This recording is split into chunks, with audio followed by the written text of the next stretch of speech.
Hi there. Welcome to Golden State Media Concepts podcast on relationships. I'm your host, John Johnson, and we're going to be talking about love languages, social media in relationships, and another one, conflict resolution, and I'm sure that affects all of us. What I hope to accomplish with this is to discuss relationships. We're going to talk about everything that you can imagine. We're going to talk about men and women. We're going to talk about what it's like to be in a relationship, what you can expect, some of the pitfalls, and the joys of being in relationships. We're talking about love. We're talking about falling out of love. Everything in between. Men, women, gay, straight, it doesn't matter. We're going to cover it here on the show. But as I said at the top of the show, we're going to be covering a few things in this particular podcast. And one of the things that affects me, and I've certainly wrecked a few relationships, but we're talking about love languages.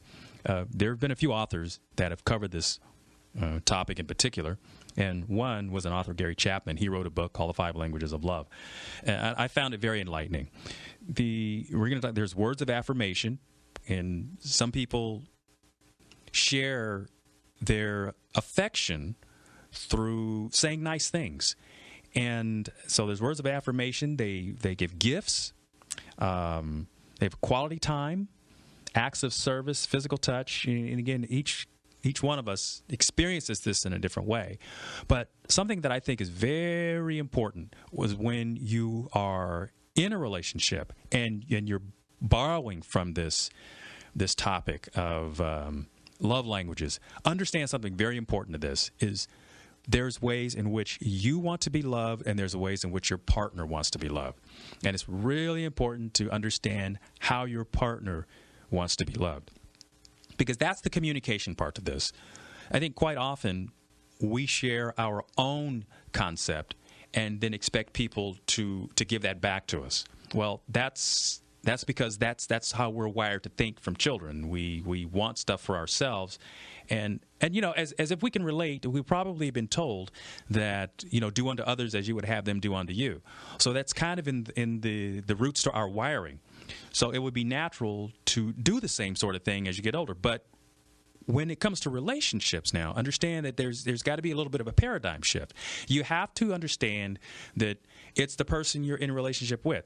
Another thing to understand is what is important to another person is how they feel when they're with you. And borrowing from love languages is a great tool to be able to improve the quality of your relationship. Now, whether it's with a significant other, it could be with your children, with your parents, with your coworkers. Again, all of these are relationships. And by understanding this, by applying it, watch what happens. Watch the look in someone's eyes when they feel like, wow, you get me. You understand what I'm talking about. That's the nice thing about relationships. You have to be in one to be able to know what works. You can't do this in isolation. Not this. It's one thing to give to self. Yeah, you can go out, you can buy yourself, you can do what I call retail therapy. You go out and shop at your favorite store, Nordstrom or Macy's, or buy whatever's on sale, and sort of massage your whatever's ailing you. But when you want to do something for someone else, you can't do it as though you're doing it for yourself. You got to figure out what communicates to them. And sometimes that may mean having a conversation with them. If they can tell you, great. Now, some people aren't used to talking about themselves, so you may have to draw them out. But that's part of the work of being in a relationship with someone. You work on that. You learn to talk to them. And I myself, I'm the kind of person that I don't just blah, blah, blah, blah. I don't just run my mouth and just tell any and everybody what I'm thinking. I really have to be in a space where I can communicate, where I feel I can be vulnerable and to want to talk about these things. So what that involves is you have to spend a little time with me. So learn to spend time with your partner, get them to loosen up, and then you begin to talk about these things that are important to them.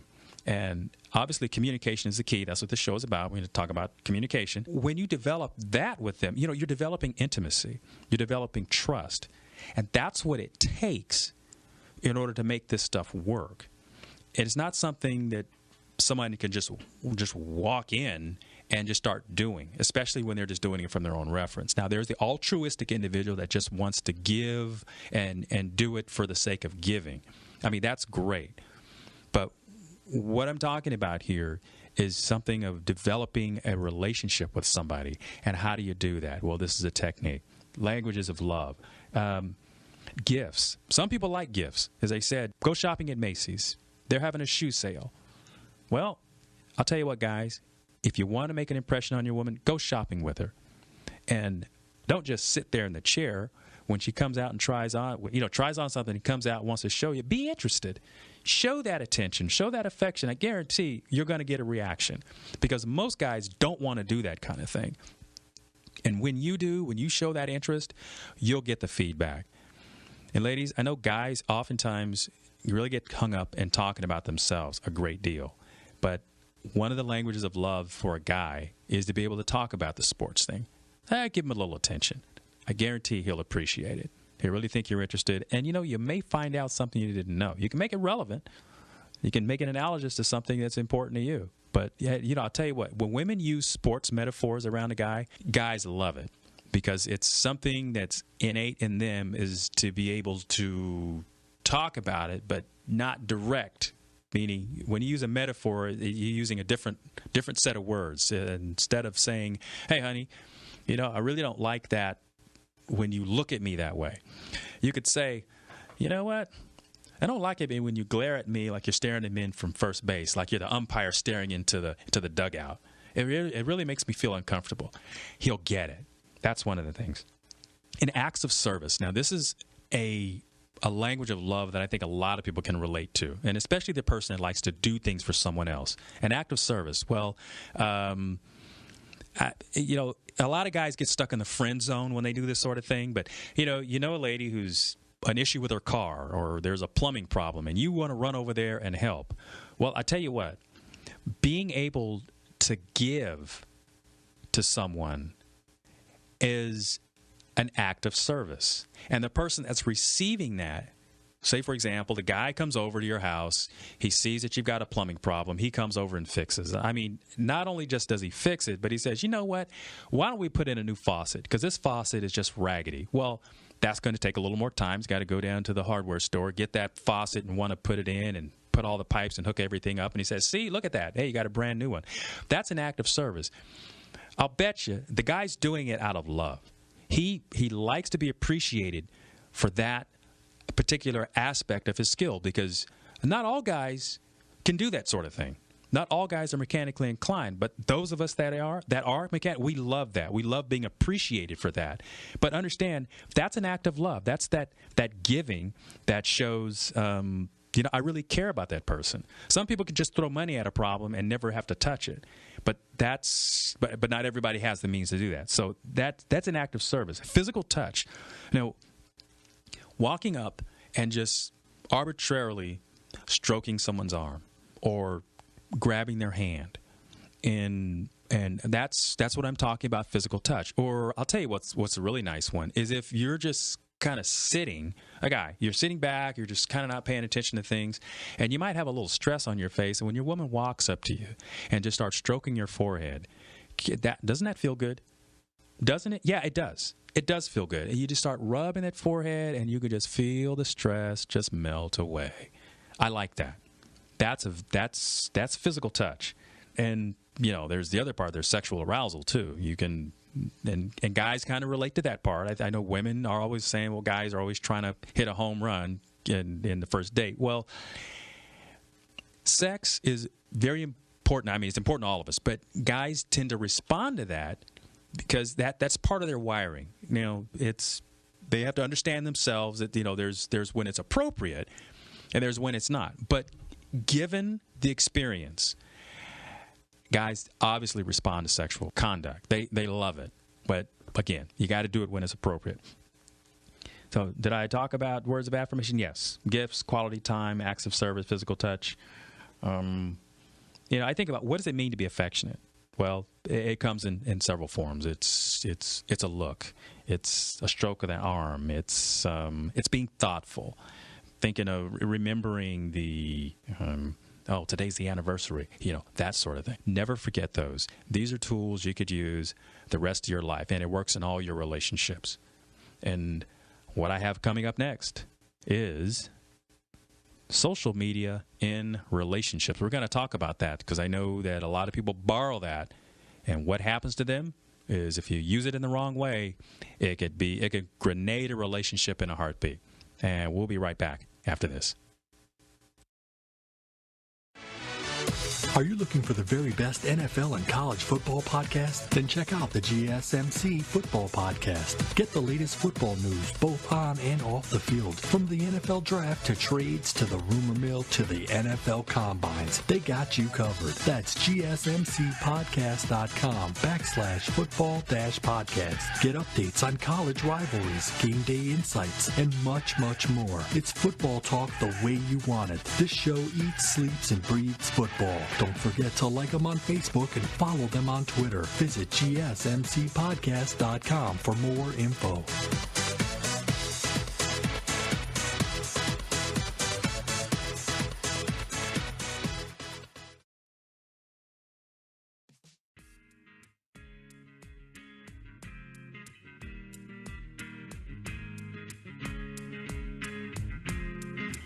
Welcome back to Golden State Media Concepts, podcast on relationships, and I'm your host, John Johnson. And I am going to talk about the social media in relationships in this segment. There's the good and the not so good. I don't tend to use the word bad. I just say not so good because we want to keep this positive here.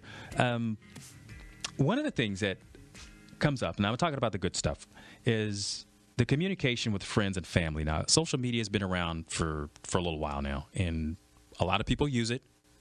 Billions of people use social media. And the positive aspects of it are you lose contact with people. I mean, it used to be that when we talked to somebody, we either did it over the telephone or we might send them a letter.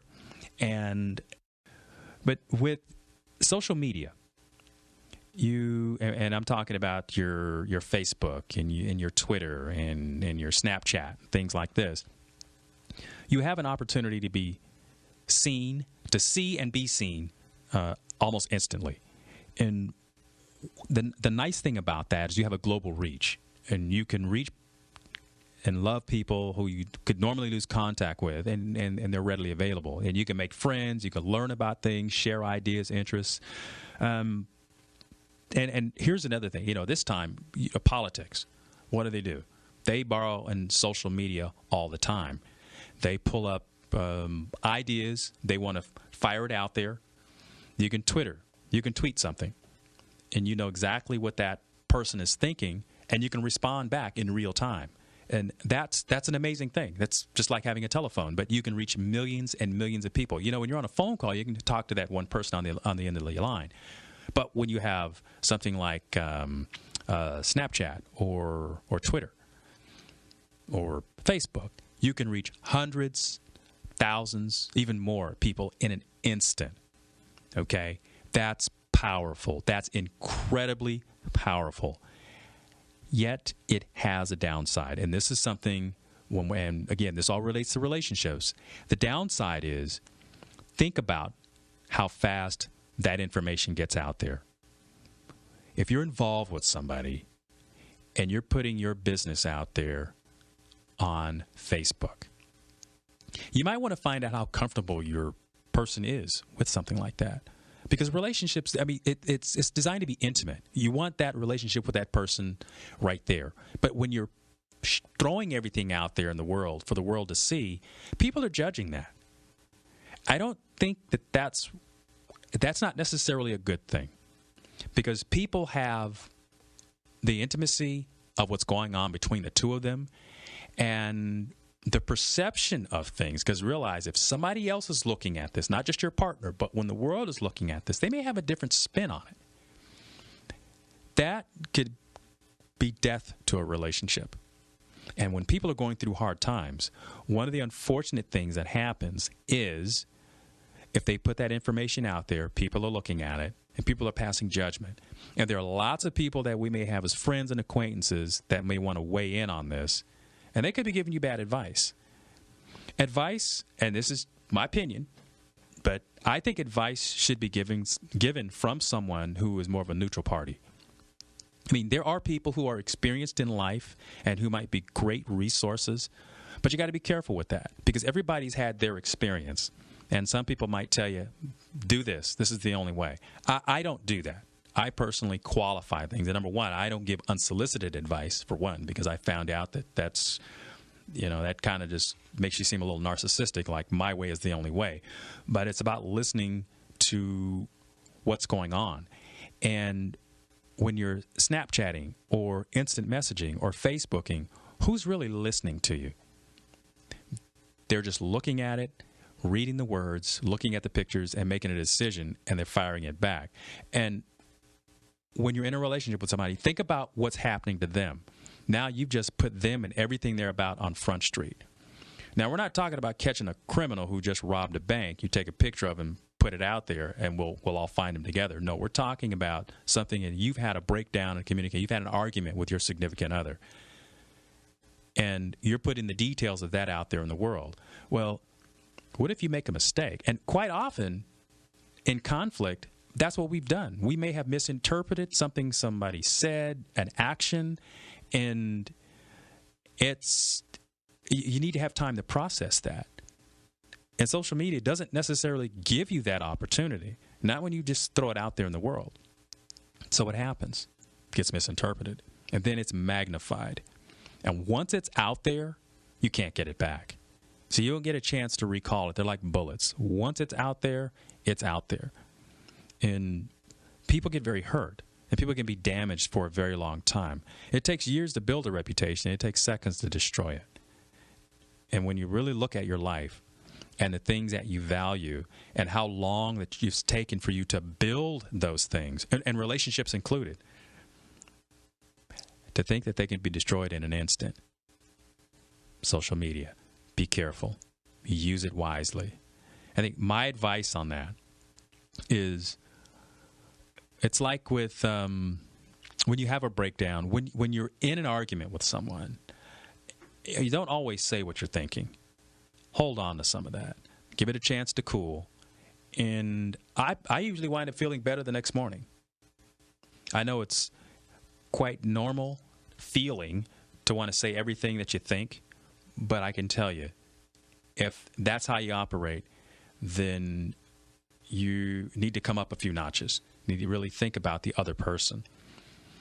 Because bullying or trying to make them to submit to your way of thinking is not the way to win a person over.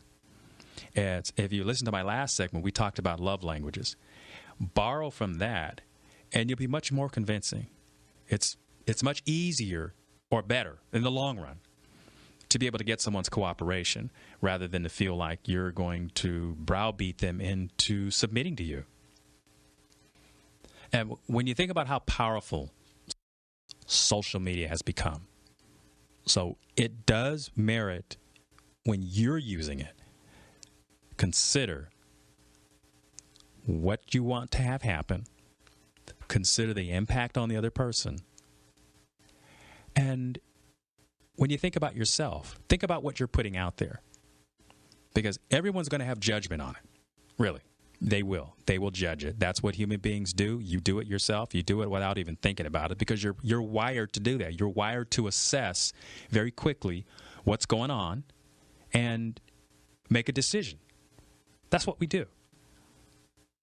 So in something like this, social media, be very careful. You can use it to your advantage. Send out messages of love, not hate. We'll be back after this. Want to find out what movies to go see? Then check out the GSMC Movie Podcast. It's your ticket to the latest movies, whether it's a new blockbuster event, romantic, comedy, or action flick. This show has got it all covered. They talk some what to go see now. Don't bother. What's hot on Netflix and everything in between. That's GSMCpodcast.com/movie-podcast. When it's all about the movies, it has to be this new show. Don't forget to like them on Facebook and follow them on Twitter. Visit GSMCpodcast.com for more info.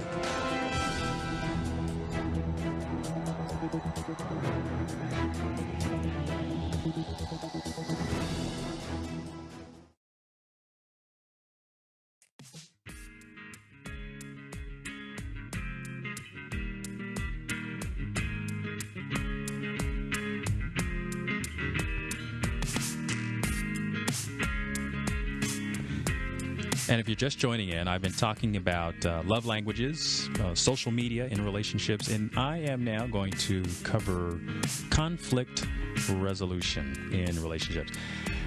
Some people avoid conflict because they see conflict as bad. But what I come to believe is learning how to deal with conflict is one of the best tools you can ever have. Look, it's inevitable. It's in all of us. We don't agree on everything, and I mean, it's just not possible. We're human beings. We make choices. We make decisions. We decide what we like based on our own experiences, and we're not all the same. So what happens between you and another person is going to be conflict. You're going to have a different idea about what you want. But how do you deal with the differences? Really, that's very important. There's another thing, conflict. I mean, it exists whether it's visible or invisible. Ignoring it and sweeping it under the rug does what? It's not effective. Basically, it tries to make invisible something that's an elephant in the room. There's passive-aggressive people. I mean, that's very common, and that's part of the invisible thing, and it exists because there's an imbalance of power, and there's a lack of an effective tool for addressing the matter. So people become passive-aggressive. What's passive-aggressive? Well, that's like telling you what you want to hear, and then your partner going and doing something else rather than being above board, being up front. Now, the important thing about this is you have to create the space in a relationship in order to be able to do this. And people oftentimes have a difficulty with opening up, and that could be childhood issues, and being bullied, feeling afraid of saying your piece. That happens. And okay, how do you deal with that? Well, therapy is a good is a good way to deal with that. But I'm talking about some of the reasons for conflict and also why people can be passive aggressive. Retaliation. That's another fear that can happen. That's why people won't be above board with you. And again, that is important to create the space in a relationship. And by that, I'm talking about trust. You're going to be in situations where you're not going to hear what you want to hear. But how do you react to that person when you hear it? Do you scowl at them, or do you thank them for telling you? You'd be amazed at the response if you were to thank them for telling you, for being honest with you. And I know that's hard from a listener's standpoint, for somebody to tell you something that you don't like about yourself or what they think, what they feel. Because remember, they're talking from their feelings. And here's another clue. When you're, as a listener, understand something very, very, very important here, that just because the person is saying it does not make it true. But remember, they're voicing their feelings. And it would probably take forever to dial it down to be exactly perfect. But you're trying to get the dialogue going. You're trying to get this thing from being stuck. So you got to start. You can flush it out. And one of the other tips as a listener is you want to mirror back what you're hearing. And what that means is what the person is saying to you, you mirror it back. That they say, well, I don't like it when you talk really rough to me. Look, you have to learn to mirror back what they're saying to you. Mirroring back. What is that? An example of mirroring is when they tell you what they're complaining about. Like, well, I don't like it when you just leave dishes in the sink. And you mirror back. Okay, you don't like it when I leave dishes in the sink. Now, that's not being patronizing. That's making sure that you're hearing what they're saying to you. And you don't get to embellish it. I mean, you don't get to add stuff to it. You got to say what they're saying to you because, remember, you're trying to make sure you're getting it straight. Another good thing you do, write it down. Write it down so that we don't get it confused with something else, because it's very easy to get this thing all twisted up. Because we're trying to untangle the wiring here. We're trying to, it's like spaghetti wiring. When you're angry and you're upset, these things are crisscrossing each other, and you just keep remembering the levels of frustration, and you're not getting it resolved. So write these things down. It helps. And I always like to put a date on it, because when we start working on things, and you may find it takes a while. It takes a while to get this thing going. But you want to be able to track your progress. You want to show that you've addressed something. And that's an important thing, because sometimes the person that may have the complaint may not even recognize that you're addressing the matter. And it's a pretty amazing thing when the light goes on. So, oh, yeah, You have been doing that. So you're trying to make progress because, you won't get it perfect the first time. Because remember, there's piles and piles of the stuff that's in their mind that they're frustrated about. So you may not get it right the first time, but it's important to have a recognition on both parts that we're making a difference here, that we're trying. Because there's something about a relationship. There's 3 parts. There's you, there's the other person, and then there's the relationship. So what are you committed to? If you're committed to the relationship, remember, this is the relationship show. You're committed to the relationship, you got to put effort into it. And it takes a while. It takes a while to work on this stuff and to get it right. Because if we're not used to doing this, we're basically used to serving ourselves. What I call is throw a grenade in the room and walk away, right? You say what you want to say, no matter how mean or angry it is, and then you walk off. And imagine what that does to the other person. Because when a person turns their back to you, they're not trying to communicate with you. Not in the least. They're basically shutting you down. They're shutting you off. And that's very hard for a person to deal with. Because, you just can't reach up and spin a person around and make them listen to you. Oh, yeah, you could do that, but do you think their listening is actually going to happen? No, because the listening happens between the ears. Not just going in the head, but it's in the brain.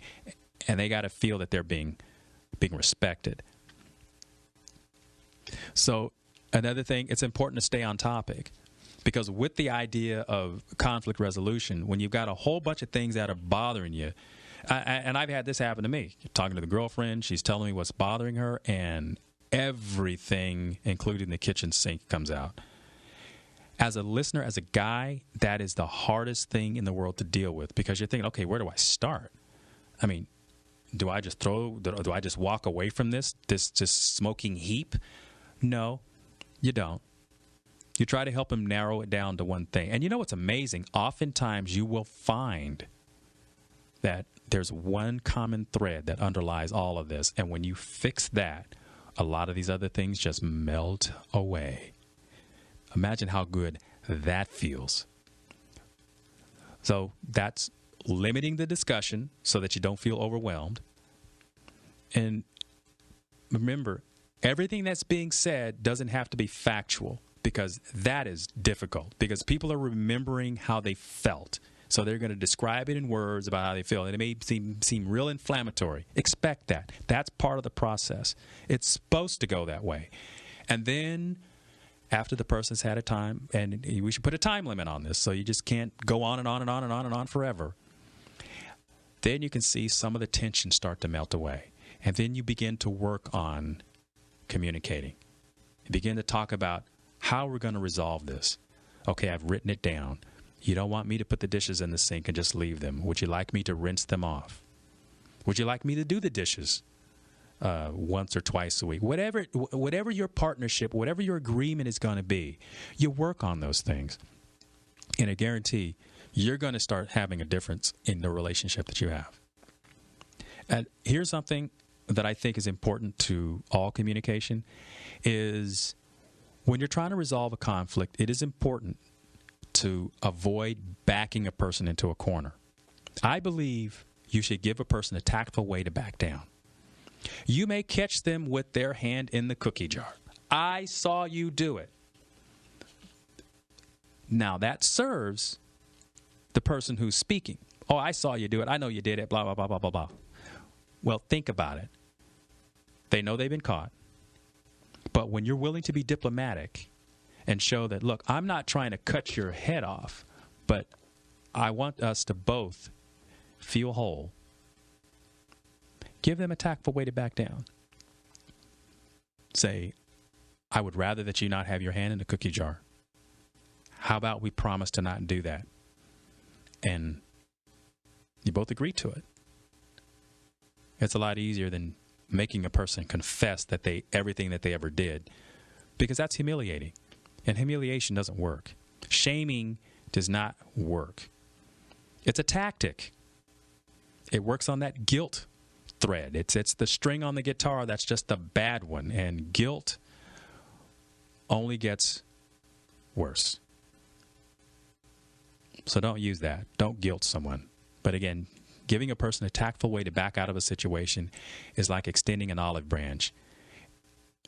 And that makes a person feel better about you. And remember what I said in one of the earlier segments about a person feels in a relationship, when they feel good about being around you, they'll want to repeat that experience. That's the dopamine, that's the endorphins, that's the everything going off in the mind. That's what's making all of that work. I want to thank you for listening to Golden State Media Concepts Relationships Podcast, where we talk about all things relationship related. You can follow us on the web at www.gsmcpodcast.com or follow us on Facebook and Twitter. You can download us on iTunes, Stitcher, and SoundCloud. I'm your host, John Johnson, and until next week, keep having those great relationships.